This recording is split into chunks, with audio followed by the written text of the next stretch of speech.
Okay, I will give some information. We have here already some people, 45 people in the room. I'd like to share with you that we are not using the webinar vision of Zoom. We are using the normal room to have the May conference. So I'd like to say that we do that because we want more interaction between the participants and the speaker. So I'd like to say that if you want to write something in the chat, you can do that. But if you want to do your questions, just go in directly and talk with Professor Sheth, please feel free to do that. And he told me that you can interrupt him in some part of the presentation, don't have to wait for the final presentation. So I'd like to say that anytime you want to do some questions, you can do that, or you can write in chat. So feel free to choose what you'd like to do. I appreciate. So I would like to ask you all to take care about your audio to be closed. And okay, and it ought to be here. We'll be very simple and have a good afternoon with Professor Sheth here. Did like I will introduce you, Professor Sheth, and you can continue to say how did you like to do your presentation with the people. Make a short introduction. People get bored with a long introduction. Oh, it's almost impossible to do that, you know. when you have your curriculum to do a short introduction, I don't know what to say. I will try to be fast. Let me see if I can do that. Jagdish Sheth, Charles H. Kapstad Professor of Business, Goizueta Business School, Emory University. He's globally known for his quality contribution in consumer behavior, relationship marketing, competitive strategy, and geopolitical analysis. Over 50 years of experience in teaching and research at the University of Southern California, University of Illinois at Urbana-Champaign, Columbia University, MIT, and Emory. Dr. Sheth is a recipient of the 2020 Padma Bhushan Award for Literature and Education, one of the highest civilian awards given by the government of India. He's a fellow of the Academy of International Business, AIB, Association of Consumer Research, ACR, the American Psychological Association, APA, and the American Marketing Association, AMA. He's a distinguished fellow of the Academy of Marketing Science, AMS, and International Engineering Consortium. He is the recipient of all 4 top awards given by the American Marketing Association, AMA. Additionally, he received the Global Innovation Award and the Marion Crookmore Award, both from Emory University. Dr. Sheth has been an advisor to numerous corporations all over the world. He has authored and co-authored more than 350 papers and numerous books. He is the founder of the Center for Telecommunications Management, CTM, at the University of Southern California, USC, founder and chairman of India, China, and American ICA Institute, which analyzed the trilateral relationship and its impacts on geopolitics, security, trade, and investment. And the founder and chairman of the Academy of Indian Marketing, AIM, which supports research and scholarship among Indian scholars in marketing and management. So, fellows, it's a pleasure for me to introduce for the Brazilian Academy of Management here present, and in particular to our community members of the marketing division, Professor Jagdish. Oh, thank you so much, Emilio. So nice to be with you in Brazil, even though physically I'm not in Brazil. I went to Brazil 2 times, I know. One time to attend an annual conference hosted by Academy of International Business in Rio de Janeiro. And the other time I went to Sao Paulo only, and I had a great time both the times I've gone. First time my wife was with me. We did all the typical tourism you will do in Rio de Janeiro and near neighboring places. So it's really my pleasure to be with you. And my style is conversational, so please raise questions as we go along. There are breaks I will make intentionally to say any questions so far, and I'll preview the whole thing by saying, this is really more in the strategy area of marketing. Actually, it is more strategy in management than marketing competitive strategy, but it gives a framework that absolutely says how should marketing think about what are the right 4 Ps of marketing depending upon how you position yourself as a competitor in the marketplace. The origin of the book really goes back more than 15 years now almost, called the Rule of Three. Rule of Three was heavily used by all the corporations, especially by merger and acquisition investment bankers, and also by the governments, especially anti-competitive people, will be antitrust as we call it, or anti-monopoly bureaus, etc. It is used heavily recently in AT&T's need to buy Time Warner, for example, was used heavily by T-Mobile for the acquisition of Sprint. So it is used in the courts using this framework to show why the merger will be okay or why the merger should be objected. I wanted to make last point that the new books that have come out, which you will see the logo as a part of presentation, is called the Global Rule of Three. And fundamentally, it shows you that the nature of competition globally has shifted away from the advanced economies themselves competing with each other to more and more emerging market multinationals competing. For example, InBev from Brazil, technically speaking, even though it's a Belgian company, has bought out the Budweiser, Anheuser-Busch, which is the largest American beer company. One would expect just the opposite. Similarly, South African brewing company out of SAB from South Africa buys out the second largest beer company in America called Miller Beer, which is again unthinkable. And now the two have merged to become the largest beer company, creating more impact on the rest of the industry players to consolidate even further. And ultimately through consolidation, always like all industries that I've analyzed, at the product level, not necessarily company level, there are always three players. Not two, not four, not five. Three is the optimal number where the profitability of the industry and the public interest come together as the optimal. In other words, private sector interest, which is a shareholder value or profits, and the public sector of serving the economy or society comes together. And there's my colleague who is the author in the second book we have called John Usle, has a very good paper academically in Journal of Marketing using the, a financial report data to show you that the optimal profitability of the industry itself is at 3, not at 2, not even a monopoly, which is counterintuitive. Many of the things we'll talk about in the presentation are not really same as typically we study in economics, such as oligopoly, for example, or monopolistic competition, or perfect competition. Shows you that industry actually is a hybrid of several forms, and therefore looking from one side versus the other often gives you only a partial picture. So this becomes much more a framework, interesting and heavily used, as I mentioned, by especially investment bankers or corporate finance people. So Emilio, if you're ready, let's show you the first slide, please.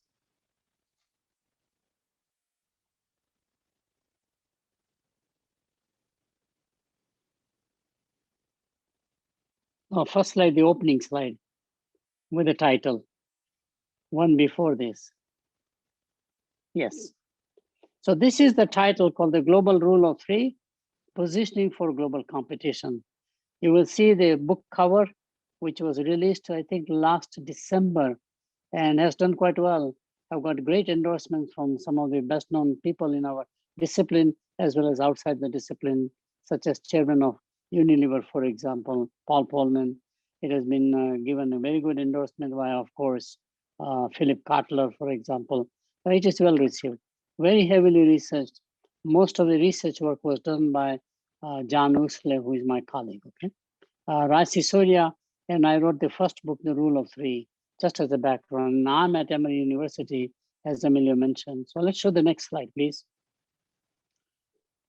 Every competitive industry looks like a shopping mall. This is the fundamental discovery. And in the shopping mall, you see two different types of competitors. You have the full line generalist, the anchor department stores, such as Macy's in our case, or Sears at one time, for example, Montgomery Ward even before. They were the anchor stores, department stores, and they did every merchandise and they served every customers. No focus, no specialization. In between those anchor stores in the shopping mall, you can cross over and see two kinds of special retailers. One who will focus on the product retailing. They only sell one product category, whoever wants to buy. Then you have a market specialist.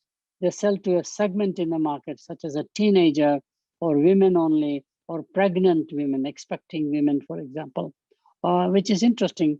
You specialize by a segment. All the offerings that you need for the segment, you provide them, whatever they are. So it could be children's toys, or it could be whatever it is they want. It can be a one-stop shop for that segment. Here would be one-stop shop for the special product primarily. There are two different kinds. Just to give you a flavor, so you'll have the Sears Roebuck or Macy's or Montgomery Ward or J.C. Penney as an anchor store, and they will sell also Nike. And then you have a Foot Locker, which is also a product specialist selling Nike, except at Sears, you can get shoes, not only athletic, but you can also get the shoes for dress, leather shoes, and you can get casual sandals, definitely very commonly used in Brazil because of the tropical nature of the country by and large. So 3 types of shoes, and in a department store, everybody is a welcome customer. So you have shoes for men, shoes for women, shoes for children. 3x3 matrix, and they have their SKU, stock keeping unit, organized accordingly. If you go to Foot Locker, which I know you have it in Brazil, the Foot Locker will only sell athletic shoes, no dress shoes, no casual. And they sell that to anybody who wants to buy, men, women, and children. But they have found that the market for women has been growing so much. So they have one more specialty, which is a Foot Locker separate from men's Foot Locker, which is fascinating again. And market specialist would be a company like a Benetton. By the way, Lululemon, a newer company, would be more as a product specialist. Casual thing, only for yoga-based pants, etc. And the market specialist would be, the old one would be the limited. Like the word limited came by having a specialization of a segment of women. Only those women who are educated, college educated. Most of the women in those days were only high school educated. Not only college educated, but they are modern in their lifestyle. They don't believe the traditional notion of the homemaker, wife being a homemaker, them being breadwinner. They want to blur the boundaries. And of course, they are young, 18 to 30 years age.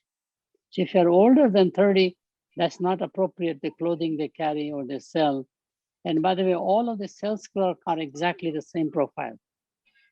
This is a $1 billion company. They're never advertised at one time because they don't believe you need an advertising dollar.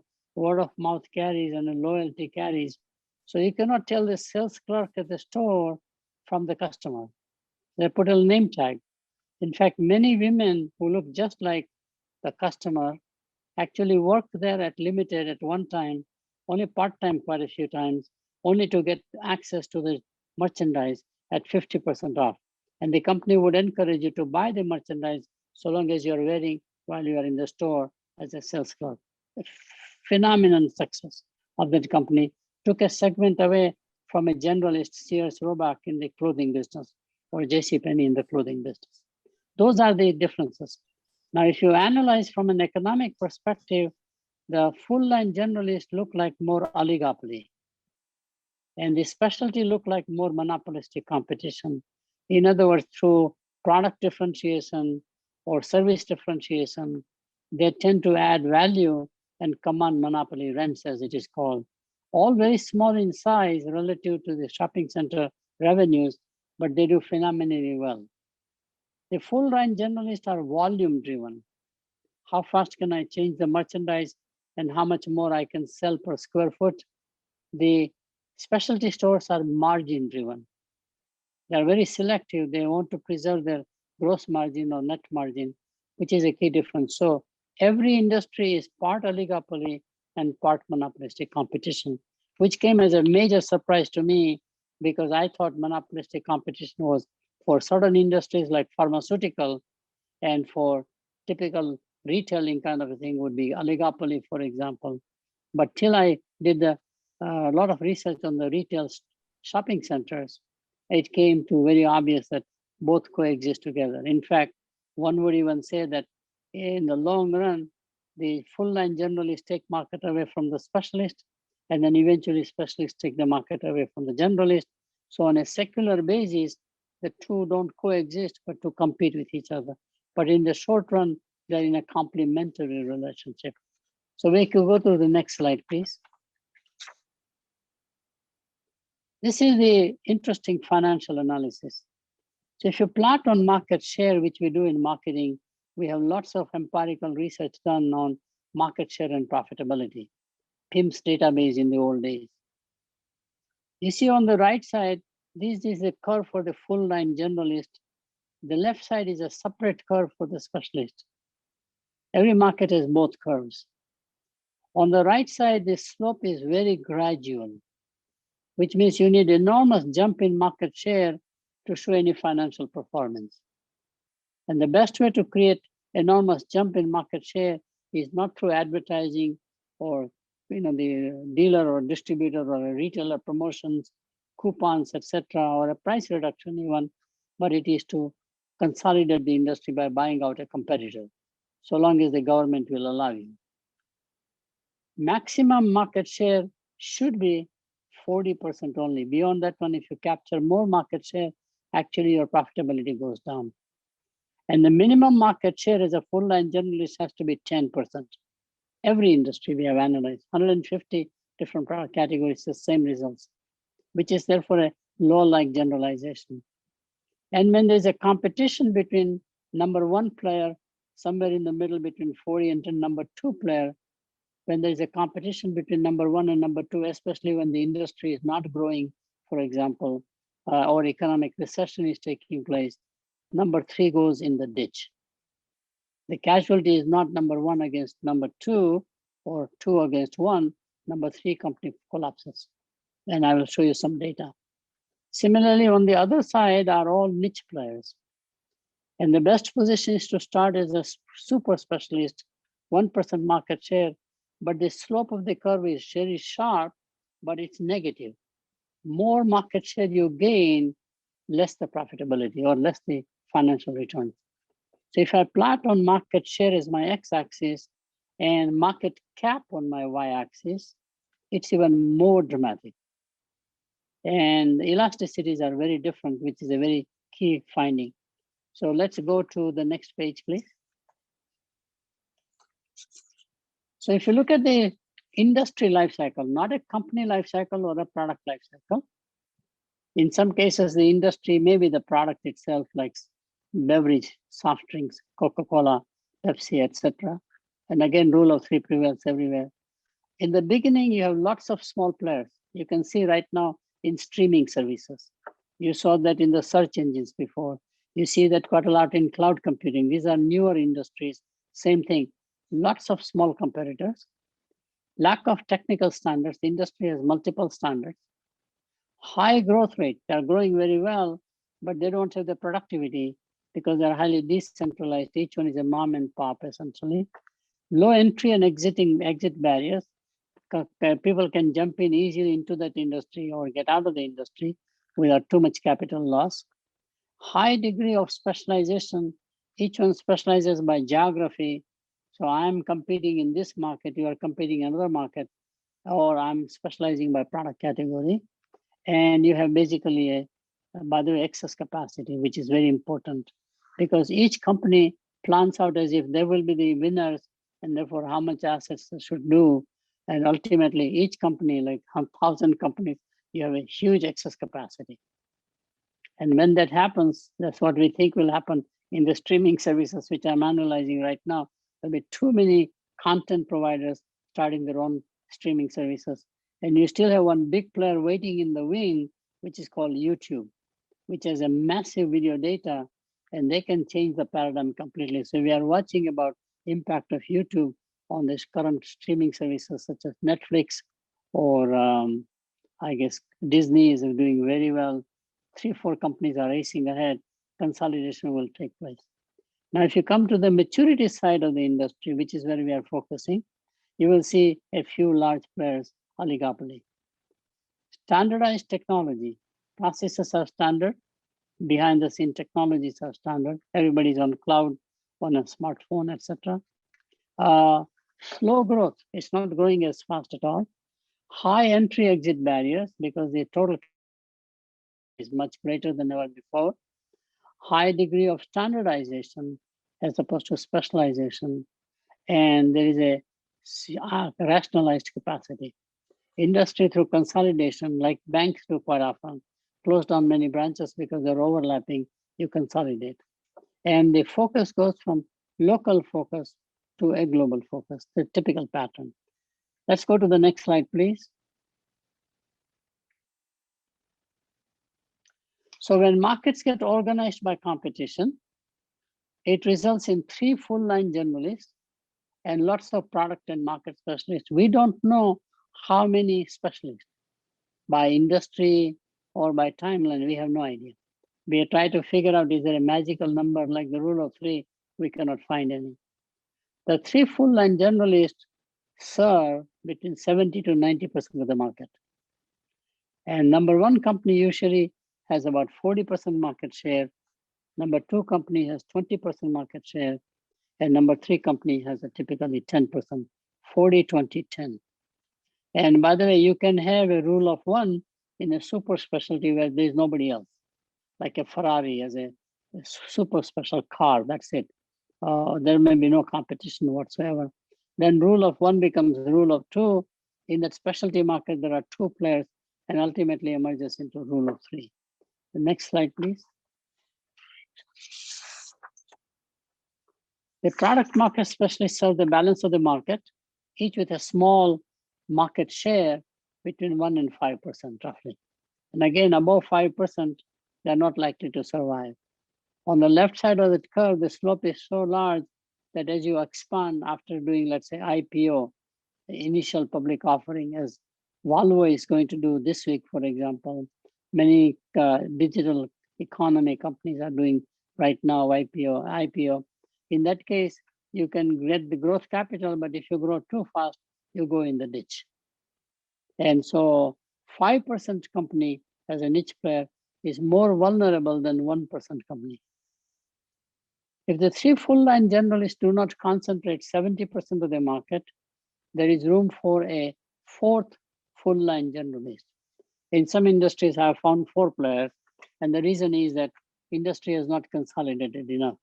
The top player does not have 40% market share. And each one has taken, so long as each one has 10% market share. So minimum is very important as a full-line generalist, then maximum by and large. Now, this is the next major, absolutely incredible. Number 1 and number 2 company may have the largest R&D dollars, research and development, laboratory dollars, product innovation. It is the number 3 company who is always most innovative. So it was not General Motors or Ford, but Chrysler. Chrysler was the change agent.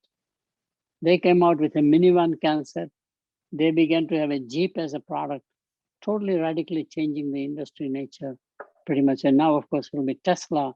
Tesla still is not full-line generalist, but Tesla is a change agent. Number 3 company is most innovative, not number 1 or number 2. And if it is a pioneer company which started the industry, like a Netflix, let's say on streaming video, then number 1 company may remain dominant for a while, but eventually it does not become the innovative company. Because internally, you are dislocating your own successful business, which is much harder to do. Number 3 company is most innovative, though number 1 and number 2 may have more R&D, more patents, and more intellectual property rights. So this is very interesting. And so what I wanted to do is to just take one more slide and then stop and pick up questions. So next slide, please. So this is I do an audit of companies and look at this as to say, if you want to be a specialist, these are the things you must excel, have the capability, or service dominant logic, as we call it, in the paper that Vargo and Steve Vargo has, and then his professor wrote the paper actually. So as a specialist, you must have service and selection driven culture, value add. The person who serves you actually is more active in athletic things than a consumer walking in. You have to be active in 2 sports minimum. Not only that, but they are consultants. They know everything about athletic shoes. They worn out more shoes than an average consumer will walk in. They're given a dress and a uniform that look like a referee. I know the rules of the game. So service and selection are very important. Whereas in the case of generalist, what matters is not volume, just scale, economies, but also velocity, speed. So we have a US Postal Service government bureau, which is the largest by far. UPS is very small, Federal Express is very small, but it doesn't have speed. It is not even fully automated. So given that, it is the one that is going to lose out on velocity, even though it has a scale. You need both characteristics. So we focus more on velocity. How many times are you making turn of your dollar of investment? Retailers use that quite a lot, but I use it in services sector and in manufacturing sector also. Second area, you have to have exclusivity advantage, something that differentiates you so that nobody can copy you. Around here, it is basically asset turns advantage. How fast are you turning your assets? Specialty businesses, here is a one-stop shop.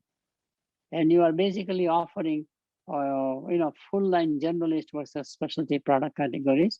So you can see all the 4 Ps. In the case of specialty, you must have focus channels, usually vertical integration of your own stores. Whereas among the generalists, you should not be loyal to any channel. You should be channel agnostic, and therefore it is not just brick and mortar, but online, third party, however you do it, that's very key. And if you look at it, last point is very key. The specialists behave like house of brands. Parent company may have 100 different brand names, each one standalone. Around the generalist side, you must have a branded house, a single brand under which you have sub-umbrella brand. So for example, it may be Unilever as a parent company name, promoting that, and a particular company, let's say in ice cream, Breyers, ice cream, a division of Unilever kind of a stuff. Or a Procter & Gamble would be the same way. You have a Tide detergent, then you say Procter & Gamble. Tide is one of the brand names owned by Procter & Gamble. So what I will do is that I will stop here and see if you have any questions.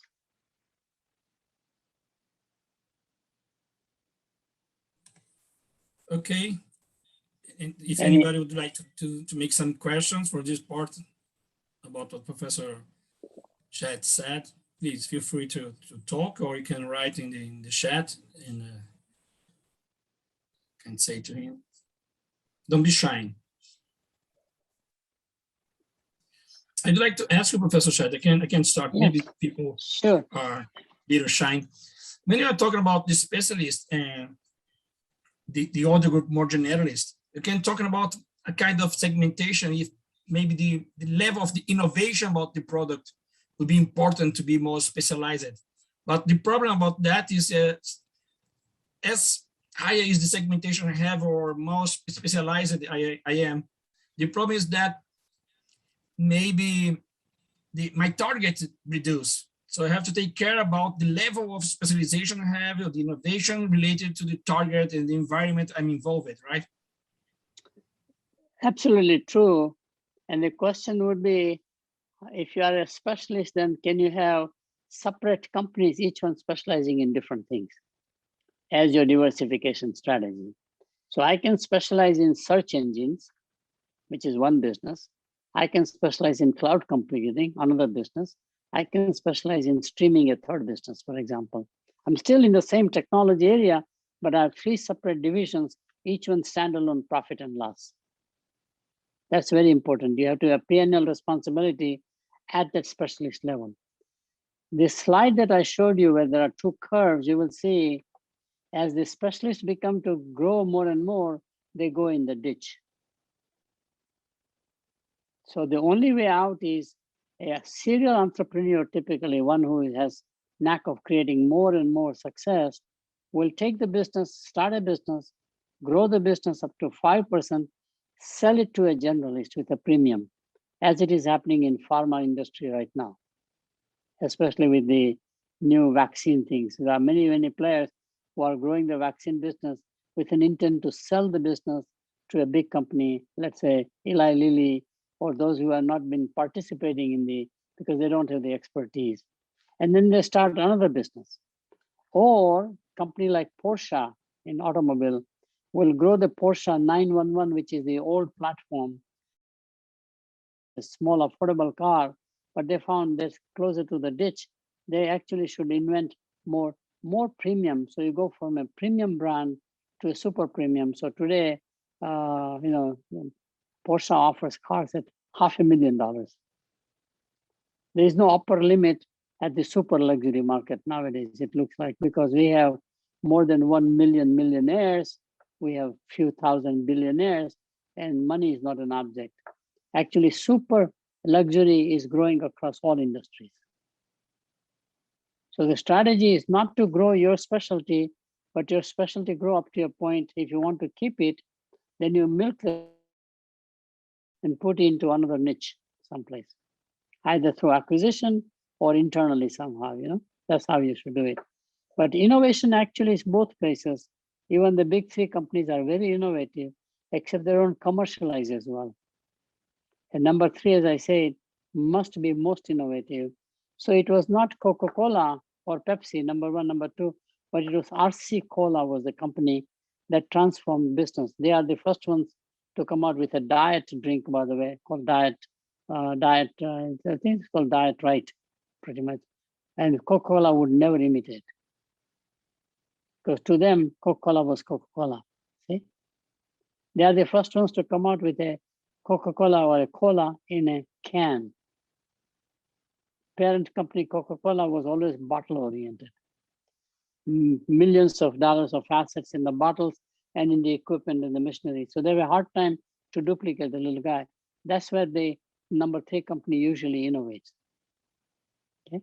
So for example, number one, number two company in the automobile may be Ford or sedan. Now I come out with an SUV or a minivan, which is what Chrysler did. Chrysler always changed the paradigm, pretty much. And so it's very fascinating. So that's how the competition arises between number one, number two, and number three. Any other questions? Okay, Delaney, would you like to make a question, please, Delaney? Yes, thanks, Jagdish. Just a question. So does this phenomenon work in several sectors, such as B2B, B2C, mass consumption goods, capital goods, more traditional products like clothing, and more technological products like a smartphone? Absolutely, it works across all. The biggest issue is the definition of the industry, which is a typical debate in strategy, product and market, which product and what markets. And the other problem why this rule of three does not work, it works across everything except industries which are regulated by government, which does not allow competition, like regulated utilities, electricity companies, at one time telephone companies, but not anymore. So utility companies, as we call them. It does not work well when the markets are restricted from competition. Government enterprises are there, for example. Brazil used to be a restrictive market at one time. India was very restrictive. China was very restrictive. But as they open up the market for competition, rule of three comes in. Third area where it does not work, I have a slide, is where the industry is not subject to capital markets. In other words, it is a family-owned business. The big companies are also family-owned, or they are partnerships. Like accounting firms are partnerships, so it does not work. Advertising agencies used to be all founder-driven at one time, but in the 90s and the late 80s, they sold off and created three major groups. WPP, which was the major acquisition guys, and they own several ad agency names, both public relations, digital advertising, etc. Number two group, of course, is Omnicom, for example, as a number two company. Number three is a race between Interpublic Group, IPG, versus Dentsu. It's a French group, actually, which is very, very interesting. And they're very clever in what they do. They have a Dentsu as their partner in the Japanese market, for example, all Japanese multinationals. And they are the first ones to actually buy an IT company because they knew advertising will go away from television and print to more and more digital media. Very dramatic change. So they're making more and more a digital company essentially going forward. And Publicis is the name of the company. So rule of three prevails again there. So if you are listed in the stock market, like IT services, rule of three comes in. If you are a partnership, it does not happen. And then the fourth area where it doesn't show is when there's a patent that controls monopoly, till patents expire. But today in pharma, which is where monopolistic competition concept came in the mind of John Robinson, for example, and one more. There were two people who invented the theory in the 30s called the monopolistic competition, where how even though you are small in scale, you command higher than normal price in the marketplace. And so they came out with this idea because of the patent and differentiation of some sort, which nobody is allowed to duplicate till patents expire. So in drug industry, as soon as the patents expire, you see the rule of three coming in very quickly. Especially generics start competing with you. They repurpose cloning it yourself. And today, generics have become clearly number two in the world now, pretty much after the pharmaceutical. So you'll see right now in the vaccine business, there's a race by about 12 companies minimum that we know. There's a Russian vaccination. Chinese has 2 companies in vaccination. America has 5 or 6 companies in vaccination. Europeans have 2 or 3 companies. They will all run for scale. There'll be a merger acquisition, and ultimately 3 vaccines will prevail the world. It's interesting. So we are watching. So it works very, except for those 4 conditions, it works everywhere. Okay, Professor Las Casas would like to make a question. Please, Professor. Sure. Yes. Hi, Professor Sheth. Hi, how are you? Thank you for your speech. I'm sorry I missed a part of your speech because I had some problem with my audio here in my computer. But I was reading your work on this subject, and I have some questions for you because it's very interesting, this analysis that you have made. But I understand that this analysis depends on the market situation, right? It depends on a moment, a certain moment, timing, right? And I wonder if your theory applies now with this COVID situation, with all these crises that you pass now. What kind of situation the companies or the competitive structure passed now that you have so many things happen in the market? There are 4 major disruptors from the equilibrium the industry creates with 3 big players and lots of niche players. It gets disrupted, first of all, by technology advances. So for example, you had the IBM, Accenture, IBM, Oracle, and one more company dominant in the legacy systems, servers and computers, right? Big computers. IBM series 360, 70. Computers were replaced by servers, cloud computing. So IBM is not growing at all, and cloud computing begins by Amazon, but Microsoft is leading the way. So Microsoft valuation in the market is outrageously higher than IBM. It's mind-boggling, see? So technology substitution is clearly one factor. And sometimes a new country takes the lead. So for example, in the watches business, everybody was making watches the traditional way. Swiss were very smart to become only niche super specialization, raising the prices of not just Rolex, but very, they're like $30,000, $40,000. Timex collapses, which was the big volume-driven player, because they stayed with the pin lever. And then the Japanese came with a quartz technology, and all watchmakers died, and Japanese took over the market. Number 1, number 2, number 3 brand names in watches were all Japanese branches. This is happening in the television with HD TV format now, the flat screen. There is not a single television manufacturer of America left because they started with vacuum tubes, which were inefficient, the cost of repair was high, etc. So everything has changed. Amazon comes as a retailer and changes the paradigm. So now Walmart is matching up with Amazon online, which is doing well, but many companies could not go online. So COVID created a huge disruption among companies that were having only legacy systems, but they were not online on smartphones or on a PC. And most of them therefore couldn't survive. In fact, there's a paper I've written about the future of brick and mortar retailers, doing very, very well. Just wrote an academic paper. So most of the shopping centers will become more service centers. More services will come, less merchandise. First of all, more restaurants, movies, physical fitness services, law firms, accounting firms, whatever they are, less merchandise.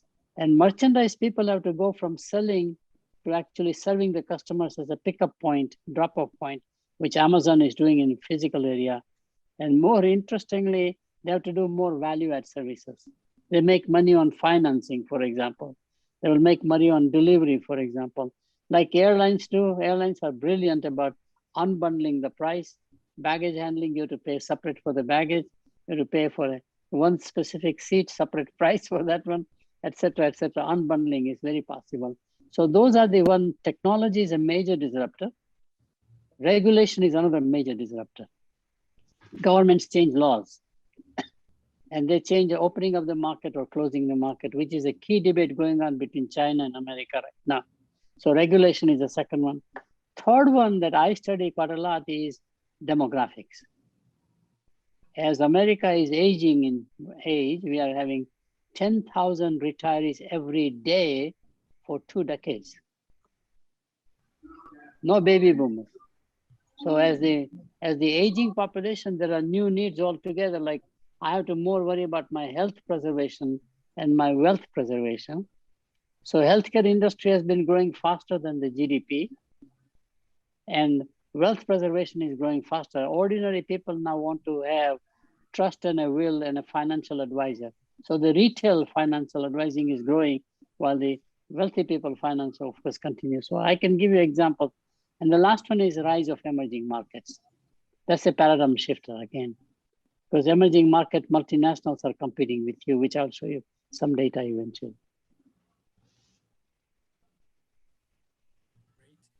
We'll have one more question for now, because you can continue later, Professor. So Professor Fabiana Mariucci, she asked to do a question, and you continue with your presentation. In the end, we make more questions. So please, Fabiana, you can do your question. You can make your question.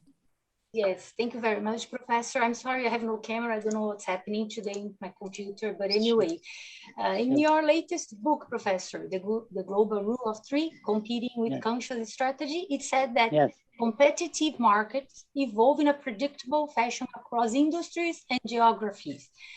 Therefore, my 2 questions are, how relevant is to brand a city, a region, or a country?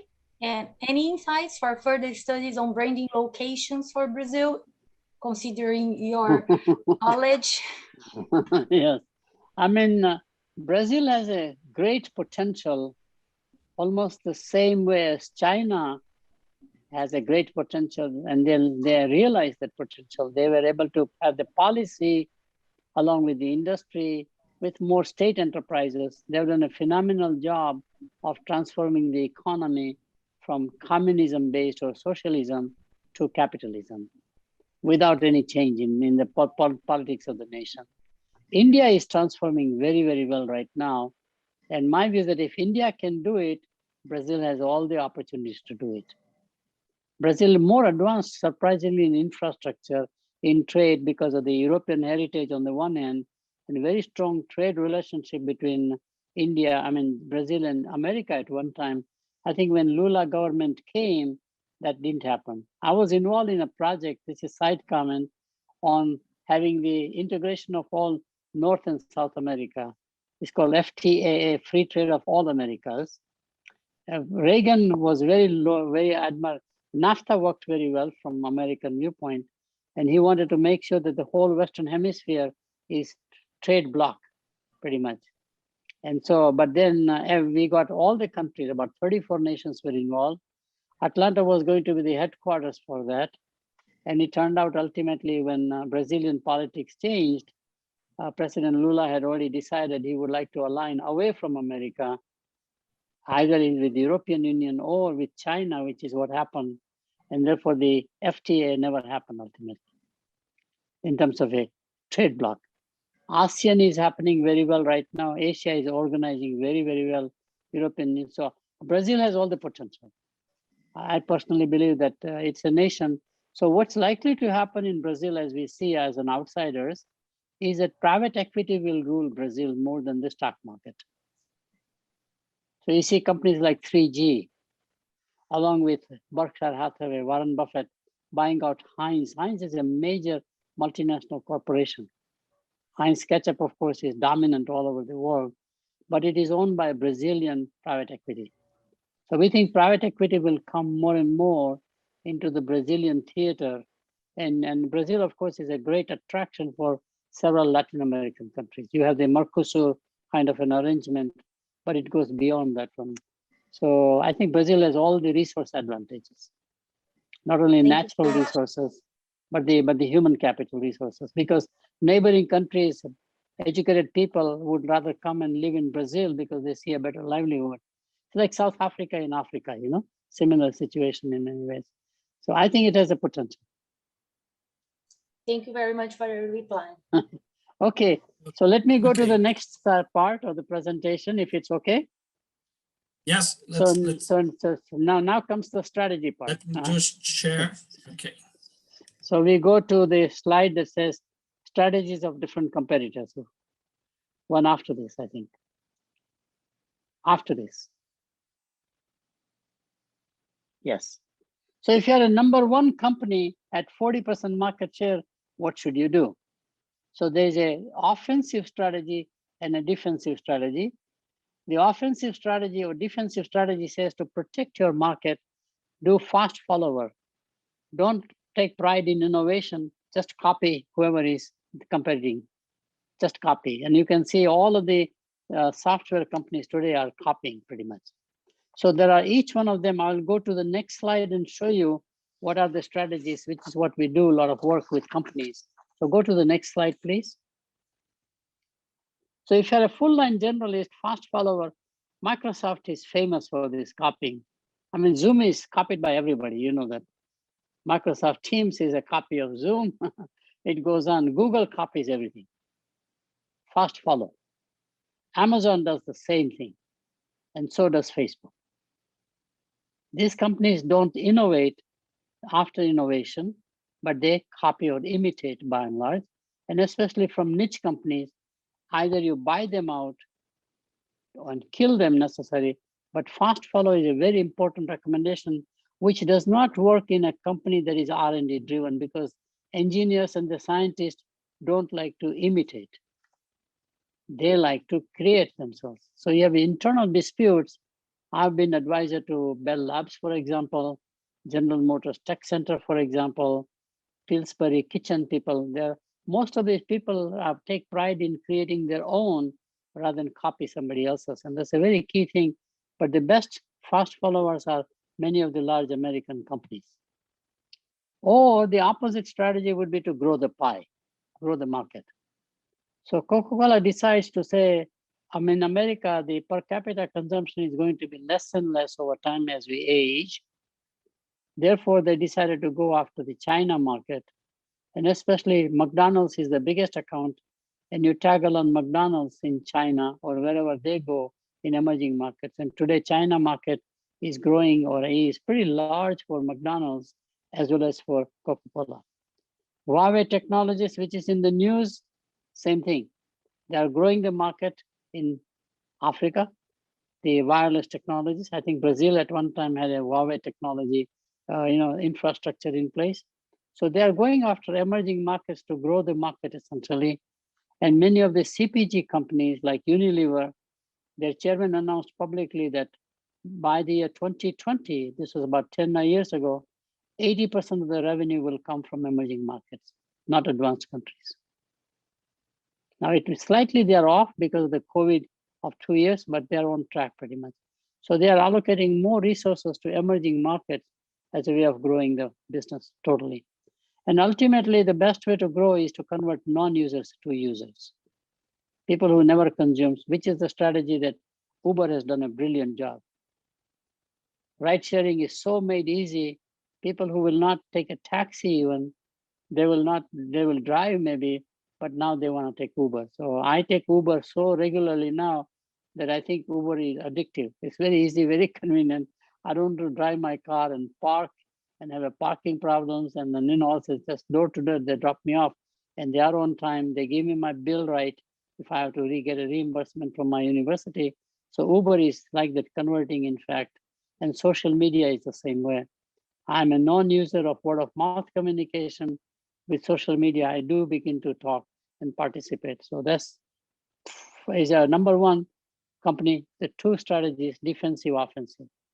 Number two company, in the early days, when the pioneer is so far ahead, you want to coexist because the total industry is growing. You don't want to compete. You can grow with the growth of the main company. And for example, that is how Pepsi coexisted at one time, never challenged Coca-Cola. But once Pepsi grew big enough, it had the resources to challenge, which is the opposite strategy eventually. So Tata Tea, by the way, out of India is number 2 tea company in the world. Number 1 is Unilever with multiple brands they acquired. But Unilever has just announced they will divest the tea business. And it will be very fascinating to watch whether Tata Tea will buy them out or some other company buys. And then, but right now Tata Tea is keeping silent. They have the key advantage, they own a lot of plantations, tea plantations in India. And India is a major producer of tea as well as a consumer of tea.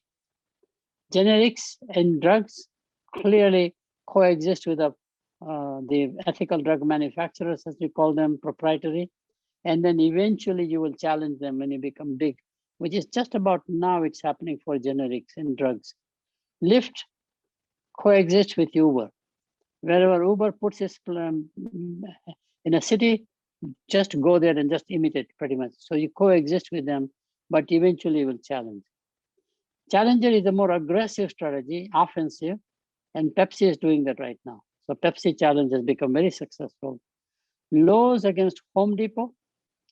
Lenovo is a largest computer company, PC company now, both in desktop and laptop. And it is absolutely challenging now HP and Dell. So rule of 3 is there on a global basis.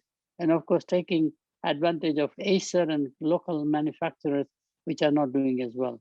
So Lenovo is very aggressive. Haier is a Chinese brand of appliances. They just bought out General Electric in America. Number 1 company is in America, Whirlpool. Number 2 now will be Haier. And number 3 will be Electrolux, which is a Swedish company. They came through an acquisition, major acquisition some time ago. So worldwide, it is surprisingly, Electrolux, I think, is number 1. And number 2 maybe Haier now. And number 3, I think, is Whirlpool in America, interestingly. So it changes the paradigm depending upon how you become challenging through acquisition or you do it by just growth. If you are a third number 3 player, the first thing you want to do is you don't want to go in the ditch. So when competition arises between number 1 and number 2, you want to insulate from competition. And the best way to insulate is to have one segment in the market where you have a 50-60% market share, whereas overall your market share is 10%. And that segment could be geography. It could be that among many countries, some countries you are very dominant, usually country of origin, or there may be some product line where you are very dominant and you protect yourself before going to the ditch. And insulate from competition, which is what Alibaba has done a great job in the and specialty pharma company do quite a lot. In other words, specialty chemicals in general will do quite a lot. Innovate, which is the DNA of number 3 company, constantly change the paradigm. to survive. It's a very aggressive strategy, preempting the big boys. So Apple is very innovative, staying ahead the Android platform, for example, or Samsung is a competitor. And Samsung does the same thing, staying ahead quite a lot in some markets. Today, Samsung is number 1, Apple is number 2, and Huawei was supposed to be number 3, but because of the politics, Huawei is now not growing in cell phone. I think the number 3 company is Xiaomi from China. So Chinese will take over the cell phone business eventually away from Koreans is our forecast. Now we go to the specialty, guys. Next page, please. So if you're a niche player, what should be your strategy? Your strategy should be grow the business till about 4 or 5%. You cannot cross the ditch. It's too wide for you. You don't have the scale, size, scope, etc. So you sell to the side of that curve and then get a premium. Lots of mergers are taking place right now across industries. And then on the other side, you go primarily moving up to a super niche place, which is a more aggressive strategy staying in the business. So cruise lines have gone super niche, more luxury cruise lines. Rolls-Royce is now going beyond its minimum price of 100,000 to 200,000, but creating cars at $500,000 and more, for example. And luxury brands are all becoming more and more super luxury brands. Whereas as a sell to the full line generalist, niche players, Maybelline was a eyeshadow people. They sold it to, I think, Procter & Gamble or one of the CPG companies. Gatorade was a University of Florida drink by the athletic department for the American football. They sold it to Quaker Oats, which is now owned by Pepsi. And the Gatorade brand competes with Pepsi against Coca-Cola. Coca-Cola has come out with a Powerade, not doing very well. Gatorade just dominates. And the third one is the Skype. Skype sold to, I think, Microsoft. If you're on a Microsoft Teams, Skype couldn't survive otherwise. It was a great company, but as a niche, they decided it's time to exit. Now, what about the people who are in the ditch? They're dying. They have no financial. Usually, best way is to come out with a consolidator. So you bring a private equity people. And many of these companies are in emerging markets. So private equity companies are racing in emerging markets, like India, for example. BlackRock just announced last year they have invested $60 billion in India. And this year they will invest additional $60 billion, which is a lot of money, mostly for acquisition of companies that are not financially doing well, but have good products and good markets, etc. So become a consolidator using InBev type companies or JP Morgan, etc. Or become a refocus as a specialist. So BlackBerry, how many of you know BlackBerry? I used to use BlackBerry, but they couldn't survive in the cell phone revolution by Apple. But BlackBerry is still there because it's a very secure network they have. So they provide that for security people. US Department of State, our External Affairs Ministry, still uses BlackBerry. It has gone very specialized market. So is Iridium. Iridium was a phone company. Through satellite, I can have voice calls everywhere. It couldn't survive with the rise of the cellular telephone, terrestrial. So they decided to become super specialist, very high altitude journalism, where you cannot access any other way except through satellite communication, or often, in fact, military. So those are the markets they serve. So those are the strategies of generalist and the specialist and the ditch dwellers. Any comments so far? Because I'll be switching to the third area. Or maybe I'll take one more slide before I third. It's up to you. Yeah, well, let's take this slide. So the rule of three prevails no matter what size of the market. As the scope of the industry grows from one geography to the other, its rule of three comes in, consolidation takes place. So when the industry goes from local to national, as mobile phones were all local, by the way, at one time, eventually they became national. Banks in America are still local, not Brazil or what you call the branch banking system. Ours is a unit banking system. And so we are just allowed to become regional banks, eventually national banks. And from national to regional, airlines have gone through that. Region meaning Latin America or European Union, for example, and ASEAN bloc. Or regional to global, which is what I will talk about next. In personal computers, it's global competition now. In consumer electronics, it's global competition. IT infrastructure markets, makers, those who build IT infrastructure, global market. And Airbnb is becoming a global phenomenon. Every place, they are like Uber, they're everywhere. It's a global competition now for Airbnb. So no matter how large the market, the rule of three prevails. Therefore, when markets grow from local to national, or from national to regional, or from regional to global, there is further consolidation of the industry and comes back rule of three, which is a most surprising finding that rule of three just dominates. Now I will stop here for more questions. Okay, Professor Sheth, if you want to go, Yeah. Okay. Go ahead a little more because you have just 40 minutes, and maybe if you can go further and you can see later the questions, because this way you can control easily what people have to ask you. Sure. Okay. So the next slide, please. So here are the examples. At one time, before COVID, before this new millennium especially, Japan was the second largest economy, and they had a domestic three players. America was the largest economy. Every industry had three major players and then niche players.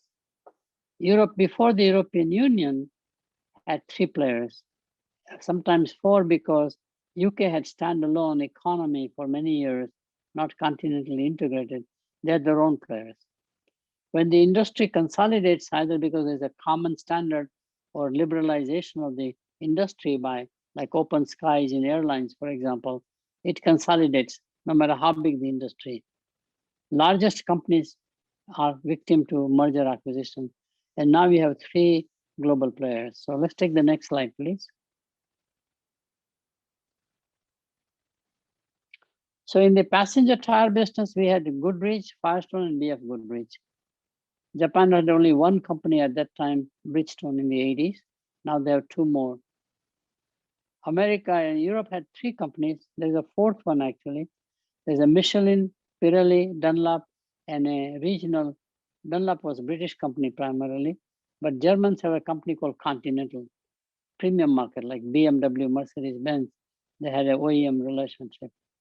Industry consolidates because of the radial tire single standard. Michelin becomes number one, which is a French company, buys out a couple of companies in America called Uniroyal, which was only supplying to the OEM market, no retail business for them. Bridgestone is a Japanese company which bought out Firestone, and only survivor is Goodyear. So one from each block survives, usually the top one.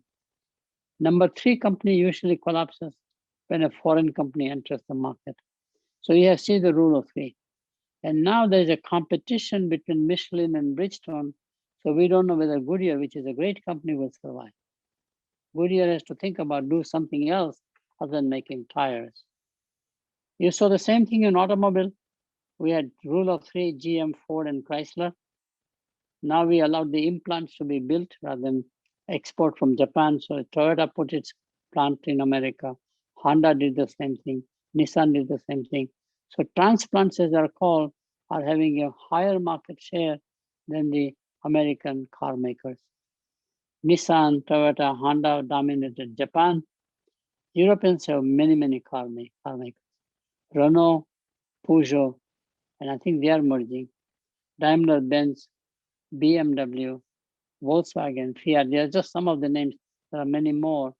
So now we see strangely, GM is missing conspicuously. Volkswagen is number one car maker today, followed neck and neck, they're equal, number two called Toyota. And then there's a question mark. We just don't know the fate of Renault and Nissan, Fiat and Fiat owned by Chrysler owned by Fiat. In fact, Fiat CEO had teed up 5 years ago that we can get together GM and Fiat Chrysler, merge it, will become the dominant player now, competing against Volkswagen and even the Toyota group, for example. We don't know the fate of GM in the past, or Ford for that matter. Honda the same way. The only likely merger we think can happen because of the competencies is Honda and BMW merger. Honda has no luxury brand name that's good. Acura does not sell well, except maybe in Japan. Even there, they're not good compared to Lexus, for example. So it needs a luxury brand. BMW is luxury, which needs a mass market brand. It's a two-brand strategy, which is Honda. Both have the same culture, engine culture. Both have motorcycle business on the side. The synergies are enormous if the governments will allow them to merge, which will be very likely can happen because Honda is number car seller in Japan, not Toyota, which was a surprise to me also. So rule of three, more industry consolidation, and therefore I will be, as an investment banker, I will target auto industry for my advice and how to merge, etc. Right? And of course, the biggest change agent, there is an outsider company called Tesla. Tesla is changing the paradigm and basically making all of these guys to also have an electric car, it looks like, you know. Next slide, please. Very interesting. In the case of aircraft manufacturing, we ended up into rule of two. Boeing on the one hand and Airbus. Now, Brazilians are very good aircraft makers. Embraer, for example. But they're niche companies. Small aircraft for regional flights. Not a jumbo jet wide body with two aisles, for example. And there was a belief that Brazil will enter that market because you had a very good CEO who had also good government support for Brazilian aircraft manufacturer to aspire. And the country is so large that your domestic carrier needs large passenger long haul capacity within the country. So there was a government blessing. It did not happen. Instead, you see third company listed in a consolidation called Comac. Comac is the rising new company out of China. And the largest market for aircraft is China. So Chinese government is saying, why should we give business to Boeing on the one hand or to Airbus, and they constantly fight with each other? Why not give business to our own domestic company?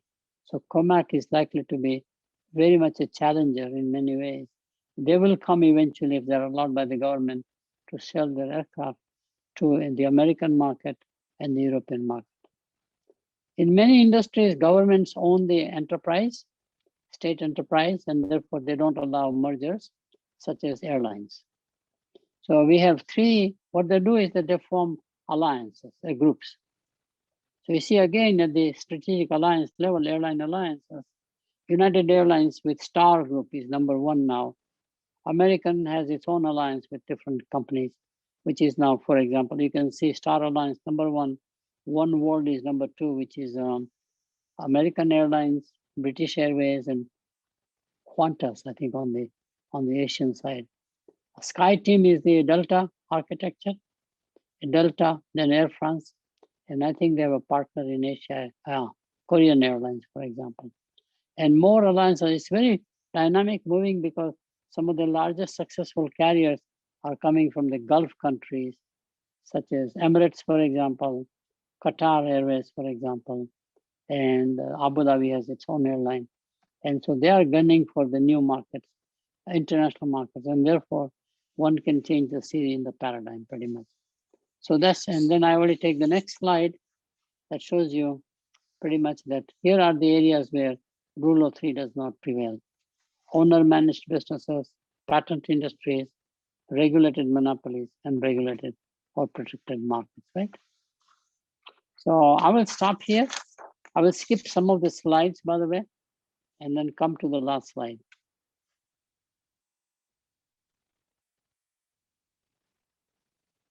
Okay, I can go into this slide if there are no questions so far. Okay. So we'd like to give the opportunity to you all. Would you like to make a question and participate with Professor Sheth? Please feel free to participate now. I'd like to to say one thing before anyone else would like to share. When we were talking about the generalists, I understood about the kind of the position about the market you presented, but when I saw in the innovate area about the Apple and Samsung, I was thinking more about that Apple should be even seen like the specialist more than Samsung. Why I say that? Because I know that they have a real big target. They have a lot of customers, but they are not so diversified as a different kind of products and categories, different from Samsung, that they have not just the high elevate innovate technology and the simple one with different kind of price because different kind of targets. And so when I saw the old BlackBerry, I was thinking, should we have some kind of a place in the future for BlackBerry? Was really destroyed when Apple came. Yeah. So it was something very strange when just appeared. I remember I was in US in that moment. Yeah. The BlackBerry was costing, I don't know, $400, and Apple appeared with $600 and even 1.5 the price of the BlackBerry. They completely destroyed BlackBerry from the market. So yeah. When you say specialist, it's not supposed to be more desired or more, innovative for even for the people. Yeah. What happened in that case? I was a BlackBerry user, and the company is a Canadian company, as you know.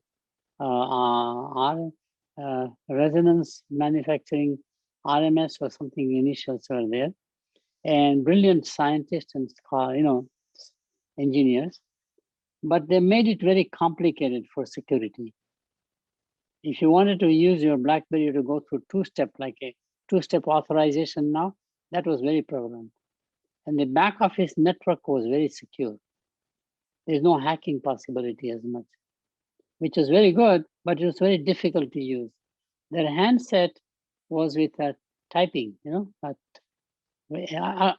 Quitry, and the space was too small to type. The paging was okay because paging you type very few letters, like a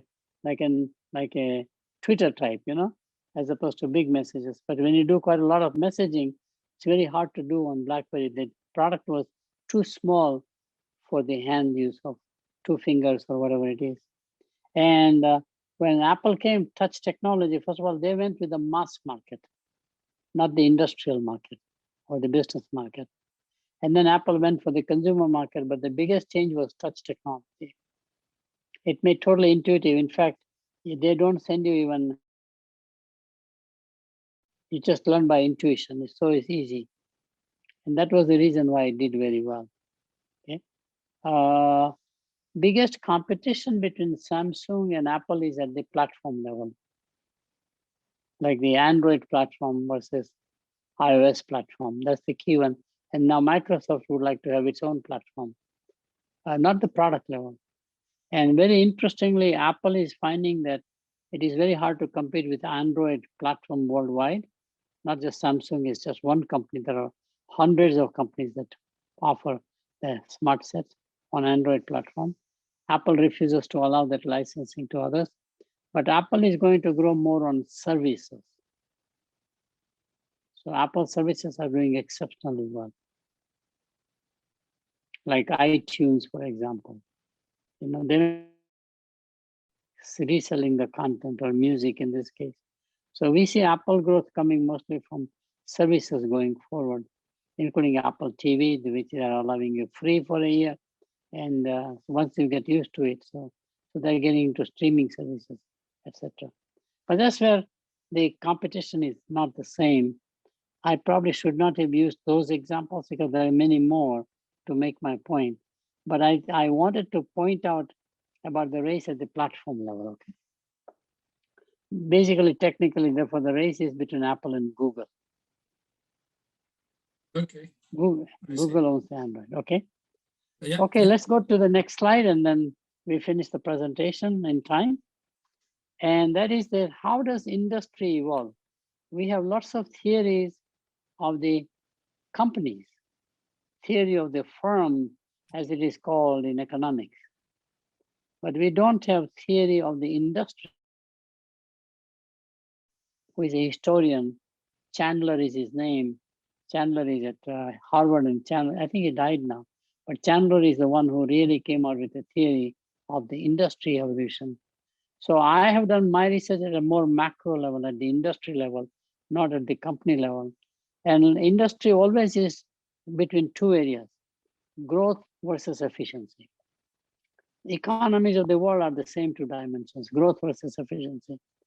So if you look at the chart, that 2 by 2, upper left is where the industry begins. Lots of startups, small players, as we talked about in previously, hundreds, if not thousands. For example, at the turn of the last century, when automobile industry began, America had 225 automobile makers. I could not believe the numbers.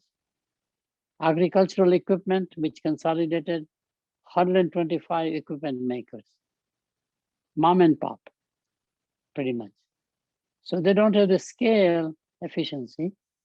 So the industry begins to focus more on consolidation or de facto standard to create a scale. So how do you increase the scale from the upper left so you can move to the upper right, which says now you are in a growth industry where you are growing very fast and you are scaling up the industry. Streaming services would be ideal example right now. More and more people are signing up both for Netflix as well as for Disney Channel, for example. They're growing the total market. Now the industry is doing very well. Best market cap comes when you are in the upper right. If you are in the upper left, it's all speculative prices. People are betting on the market, and sometimes you lose it quite a lot.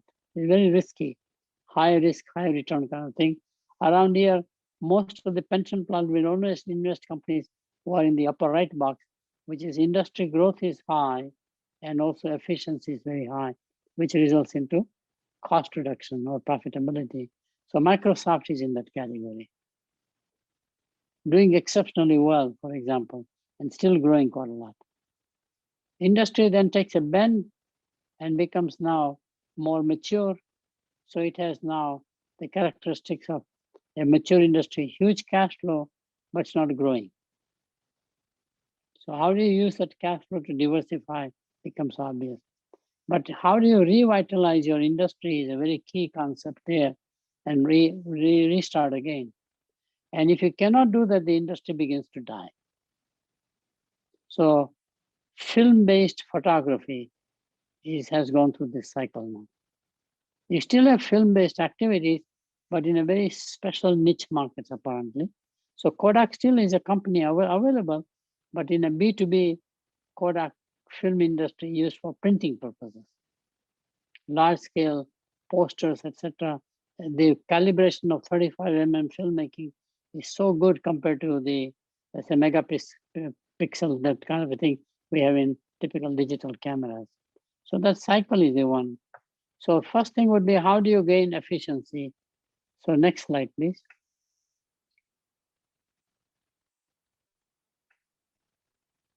So there are 4 ways an industry begins to become more efficient. First one is that you get a regulated monopoly. So telephone industry. In America, even today, we have, I would not believe the numbers, even today we have 1,200 telephone companies, each one having their own monopoly. So monopoly, if it is granted in a one scale, becomes very large, which is how AT&T came about, because all the metro areas, they got the license to operate as a telephone company in exchange for price rates being subject to regulation approval, etc., etc. Cable industry, the same way, has gone through that. Second one is shakeout and mergers, which is very common. Industry is struggling for cash flow. Companies begin to sell. Right now, COVID, because of the COVID, a lot of brick and mortar restaurants are going through the same process. And then third area is basically coming out with a standard. Sharing the standards like Android standard or whatever standard is to create the industry to efficiency. And the last one is government mandate, who creates a standard. So for example, America pioneered the wireless industry. I was working at Bell Labs in that area as an advisor, but we allowed as a nation, different standards. So there's an analog standard called AMP, you have a TDMA, you have a CDMA. They all fought against each other because we believe that market decide what is the right one rather than imposed by policy. Europeans decided after forming EU, one single standard, GSM. So today, 90% of all the phones have GSM platform, which is the Android platform in the process. Interesting. So government mandate can really create an industry. If you go to the next pages, there are many examples. So scale through public policy or government. So government mandate for safety reasons, environmental policy, common standard, GSM I talked about. Very important, governments can mandate consumption. Right now, we are going through that vaccine thing, and we are all mandated to have a vaccine.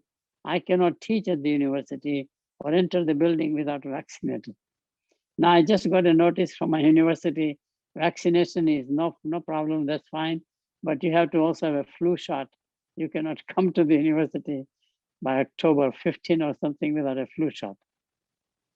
So I have to go through flu shot so I can make it mandatory, create a market, right?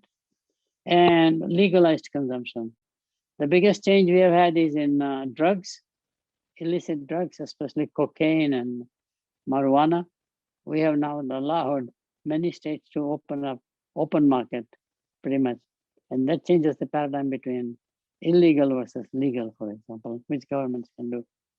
Regulated monopolies look at the water services, typically municipalities. Public highways are public. Public health is public. And then, of course, many of the welfare programs are created by regular monopolies. Next page, please. So efficiency can be created by a non-market. One is to create a de facto standard, which is exactly what has happened with enterprise software, for example, cloud computing. Somebody starts and everybody says, let's just join the standard. Licensing of intellectual property becomes very important. Whoever is a pioneer says, I don't want to control everything myself, I will license it. Android would be the best example again. Contract manufacturing emerges in the process. So Foxconn from Taiwan now is putting factories worldwide, capturing more business because standards are set. And third-party warehousing is a standalone business, pretty much as a de facto control of the value chain or a supply chain. Or you allow typical free market process, which is shakeout and mergers. The automobile industry, the banks are merging like anything. Media conglomerates are created. The pharma industry is merging also now. Healthcare industry, etc. Some of the examples. So I will stop here right now. Any questions? Anybody has any questions to do now? No? Okay, can go. Yeah, so the next thing is that you now grow and then you mature. So what happens when you are sort of a... Professor Sheth, Professor Delaney, he just raised her hand. He would like to make a question. Okay. Yes. Delaney. As another question, Professor. So from a social perspective, for example, considering the benefits for the society in general. So this rule of three would be the best configuration, or a duopoly or more or less concentrated would be better for the society? We found optimal balance between societal interest and the industry interest, which is a capitalism interest, is three. My former student and my co-author, John Usle, has a top paper in Journal of Marketing on data. Through the data, he shows you that's an optimal balance. See, three is very important number. Everything you do in life ultimately is rule of three. There's a Trinity principle in religions. Very fascinating. Most religions have a Trinity principle, three elements. The rule 3, we don't know why, but 3 seems to be the most popular algorithm in the world for anything we do in life. So because it seems like it's optimal where as a consumer, I have enough choice. So in the theory that I wrote with my professor, Howard and Sheth theory of buyer behavior, way back in the 60s, people through habit latch on to only one product, one brand, but they have a consideration set, or we call it evoke set, only of 3 choices. Too many choices, consumers don't like it. We think that's the explanation, that consumers like choice, but not too many choices. And the optimal point seems like 3 is enough. I don't need a 4th one. I don't need a 5th competitor to choose from. That's how we think so. So the rule of 3 comes from that viewpoint also. So number 3 is optimal. Any other question? The last area is a growth area. Once the industry matures, what happens? It either dies or it has to grow. And the next slide will show you one after this, please. Yeah, oh, I'm sorry, I missed one slide. Growth through, now the industry starts in that lower left as a niche company, niche industry even. So you are a specialty product, very local market focus. How do you grow? So the growth life cycle comes in by either product expansion or by market expansion, market meaning geographic expansion, product meaning, or even a segment expansion. And the last one is, of course, the complementary diversification. You have adjacent industries which are complementary, and you expand your boundaries toward that. Next slide, please. How do you revitalize once the industry becomes mature? I find 4 mechanisms at least. One is substitute technology. We already talked about it as an answer to the question. And if you go to the next slide, you have some examples. Next slide, please. Yeah. So HDTV is the latest avatar or a reincarnation of television. From vacuum tubes to solid state to color, now you have a HD technology, which itself will surrender to what is emerging as a K4 standard now, or 4K standard. Next area is smartphones. Dumb phones, Nokia could not make the transition. Apple took over the market from Nokia, and now everybody uses smartphones with capabilities that are very good. Changing demographics is the second one, which provides, as I said, healthy foods. We are aging as a population. We have more gluten-free diet, wellness diet that are growing enormously. And our demographics are clearly showing you that the white Northern European majority is shrinking. California, as the largest state, is non-white majority. Texas, second largest state, just became non-white majority. Florida is the 3rd state, which is already non-white majority.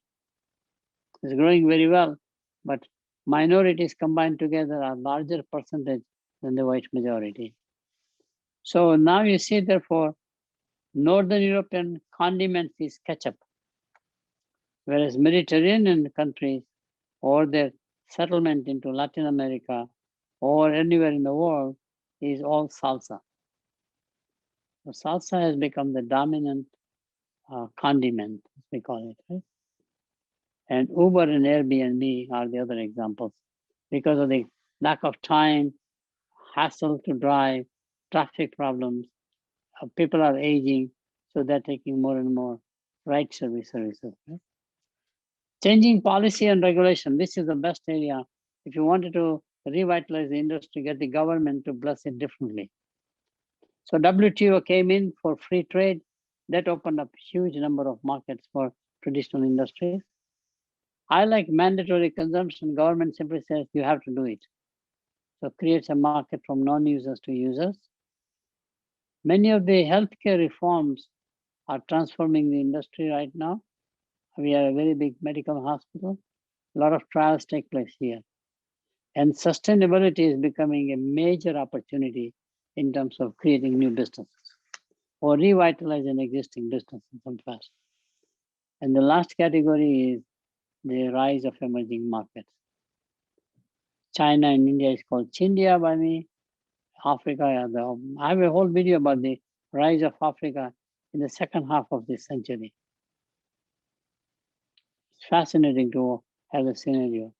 And then education and healthcare are growing faster than any other sector.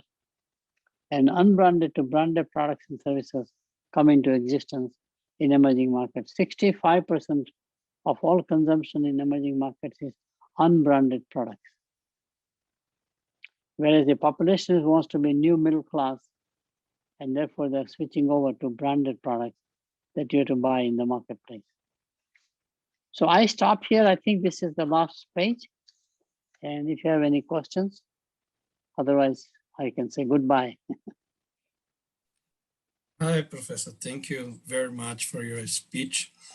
I'd like even to comment before opening to the other participants that, for example, here in this last slide here, maybe Uber and Airbnb can be part also of the changing policy and regulation, because they have created a lot of problems with some countries about the regulation with the normal kind of service we had in the past, right? Like the taxis, the cabs, and hotels. So we have a lot of we can see in the Harvard, the case of Harvard, they have a lot of discussions about the problem that Uber had in London, US, New York, and other places. This is a kind of new regulation to adaptate themselves for the new scenario we are. Yeah, correct. No question. The given industry can be revitalized by multiple factors, not just one, So it can be done by combining regulation with technology, which is very common. Just to give you the importance, because of the COVID, patients could not go and visit the doctors. Doctors were all busy. I'm talking about primary care, GP, general practitioner, because they were very busy serving the COVID patients. They were doing duty extra and above beyond what they normally do. So people began to say, all right, let's use Zoom for televisits, telemedicine. Last year to 2020, there were 1 billion Zoom calls. 1 billion. It has become preferred by the patients to say, I don't want to get up and dress up, especially women. It takes time. Then I have to drive. It's a hassle. I have to park. And then I go to the hospital clinic where there are other people with diseases I don't even know. So they would rather do a Zoom call with a physician, surprisingly. So in our case, in my case, the Zoom meetings are much more waiting, like 2 months from now. But if I want to see the physician in person, it's much easier. Just the opposite, right? It's interesting. Yeah. And why the regulation? Because governments allowed the insurance providers, insurance people, health insurance, to pay for the televisits. And actually the doctor makes more money because on television, he or she is only like 10, 15 minutes. So he can make 4 TV, they're working hard, so they can make more calls per hour, and each hour government pays them, right? Which is interesting. So I was very surprised with the numbers of how much telemedicine has switched over from physical first people now, I think, digital first. I like to have all my meetings on Zoom now. I don't want to meet in person. Yeah. Too much inefficient, So. That's true. We have good things, but we have also sometimes some kind of special needs. But I think that's a kind of adaptation. So I have a paper coming out about the post-COVID marketing. The subtitle is from when peripheral becomes core and then core becomes peripheral. So core used to be physical, peripheral was the remote or digital. Today, people want to be digital first and physical second kind of thing. Very interesting paper actually on marketing alone. This was more on strategy. So, yeah. Nice. I'd like to give the opportunity if anyone would like to make some questions, Professor Sheth. And first of all, I'd like also to ask people to wait until the end of the discussion here, because I'd like to take a picture in the end with everybody in the middle of the Zoom. I can open the cameras, turn on the cameras, and you can make a picture. But if you have any question, we have more 10 minutes, and you can make some question or some comment, Professor Jagdish. Or we can quit early. Yeah. Professor Sheth, I don't have a question now, but I'd like to thank you for your answer and for your explanation. Very good, very interesting theory. I will try to acquire your book. Thank you so much. Thank you. About.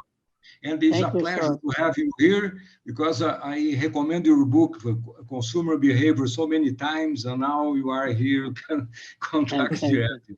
Very nice, very good. Yeah. And also you may want to see if there's a Brazilian publisher who can do the translation. Yes. Into Portuguese. Many of my books are translated in Portuguese. Yeah. That's true. Yeah, you can and see sometimes Spanish and sometimes Italian. Same publisher has capability of also translating in Spanish. I think translation will be very helpful for this book, I think. Yeah. And even for the young people that would like to read. And you know, Professor Walter, in the beginning of your lecture here, he put in the chat the link of your book and the complete name, the old citation, the reference.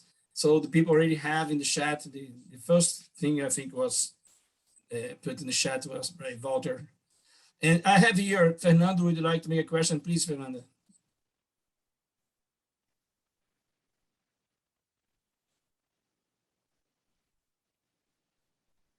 I think this Fernando is Professor. Can you hear me?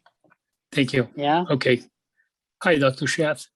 It was very nice to see you. Very nice to see you again. The first time I met you was back in 1994 in St. Petersburg, Tampa, in an MA conference.